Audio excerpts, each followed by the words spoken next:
প্রেম, এই প্রেম আসলে কি বেশিরভাগ মানুষই বুঝতে পারেন না। কিন্তু এটাতে তাদের কোনো দোষ নেই, কারণ তাদের কাছে প্রয়োজনীয় জ্ঞানই নেই। আর প্রেমের বিষয়ে আজ আমি একটা ছোট্ট কথা বলতে চাই।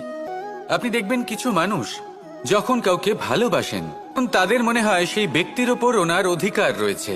এবার সেই অধিকারের বোধে ফেঁসে গিয়ে নিজেই ক্রুদ্ধ হয়ে বসেন যে ও আমার কথা মনে করলো না, ওর স্মৃতিতে আমার কোনো স্থান নেই, ও আমার সাথে কথাই বলতে ভুলে গেছে, ইত্যাদি ইত্যাদি অনেক কারণ হতে পারে। আমি আপনাকে একটা প্রশ্ন করি, এই যে স্মৃতিগুলি, এটাই কি ভালোবাসা? কখনোই নয়। প্রেম তো হলো সেই আবেগ, সেই বোধ যা এক সুগন্ধিত ফুলের মতো আপনার জীবনকে, আপনার মনকে আনন্দিত করবে, প্রসন্নতার দ্বারা ভরিয়ে তুলবে। প্রেম হলো সেই বোধ।